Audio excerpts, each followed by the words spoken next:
Guys, Jackie, how you doing? I asked someone to help me out with some business related stuff, and this is someone who's followed me on social media for a couple of years, and they replied with a whole bunch of questions that made me realize I had no idea what the hell I actually do. Okay, so I figure it's kind of the right time for me to actually just kind of let everyone know, for those of you who only know fragmented bits about me and my backstory and all that. Some of you might just know me because I'm baby Noah's parent, really. Some of you know me from my restaurant days because I still get people come up to me and talk to me about it. Some of you know me from my market stalls, and some of you know me from television, from the different shows they've seen me on, and some of you know me from YouTube or from my food blog and all that. All right, so just a little bit of a kind of like groundwork in terms of where I come from. Again, my name is Jackie M. So maiden name Tang, and I was born and raised in Malaysia. For those of you who don't know, Malaysia is sandwiched between Singapore on the bottom and Thailand at the top. I came to Australia when I was 17 years back in the 80s with my parents, and we settled near Cabramatta, and I went to university here at Sydney University. I did a Bachelor of Arts. I did a French, German, Spanish, Indonesian, and Japanese, though I kind of like let Japanese go after a while. I did pick it up again when I worked for a Japanese company after I left university. At some point, I went into IT, so I became a Microsoft Certified Systems Engineer, a Cisco Certified Network Associate, and a Certified Novell Administrator, and I worked as a contractor, mostly in merchant banking environments. And I also then at some point went to England and moved to England actually with my then husband and my kid, and I worked in IT there as well.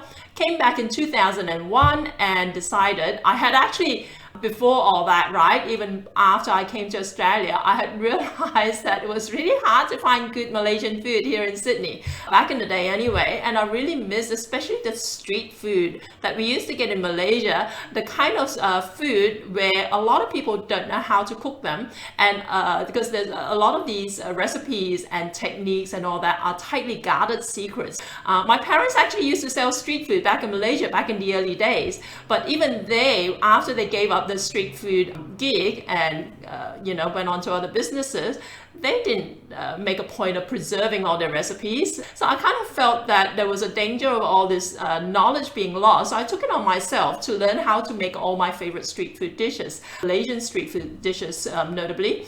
And also because I don't eat pork, I made a point of actually adapting them so that they were all pork free. So that was basically what I started out doing, and I have been doing for the last 27 plus years.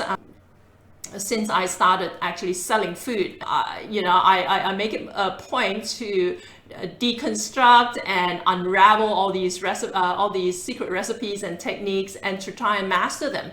So I started selling street food even when I was working in an office. I sold street food at different markets around Sydney and at annual events. And then after we went to England and came back, I decided to give up the whole corporate life altogether and sell food full time. So I started trading at Orange Grove Farmers Market and a bunch of other places. I was a very prominent presence at the Hyde Park night noodle markets, and ultimately I opened a restaurant over in Concord. And then in 2012, baby Noah came along. Noah is classified as severely disabled. He's got Down syndrome, and he spent the first 217 days of his life in hospital. And when he came out of hospital at the end of 2012, by that stage I was a single parent. I decided I was going to have to make some changes. I gave up my restaurant in early 2013. I kind of thought I'd be able to keep going with the markets. That didn't actually pan out. I got a lot of media about it actually. If you want to follow up on the story, you can find it online at jackiem.com.au, just in the media part. I've written a lot about it. I've been featured a lot about it. But essentially, when I had my restaurant, I started being really active on social media. And because of that, I managed to build up a following of nearly 2 million followers, predominantly on Google+, which no longer exists. And I was recognized as one of the most influential Australian chefs on social media.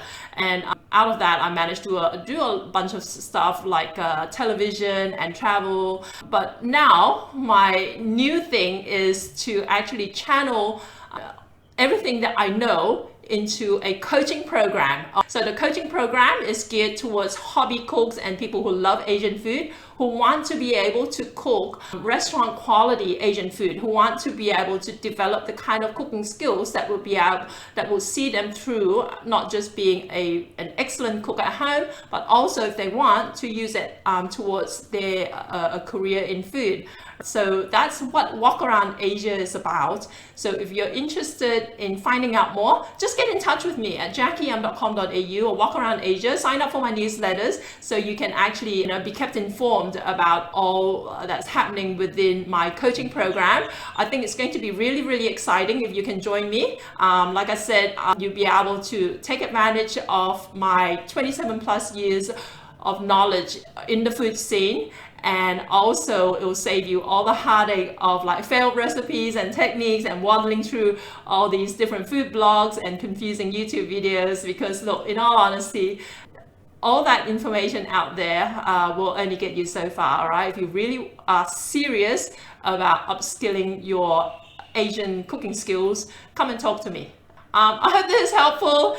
So that's just kind of a quick little primer on my background, just so you know why I am qualified to talk to you about Asian cooking. All right, thanks guys. I'll catch you later.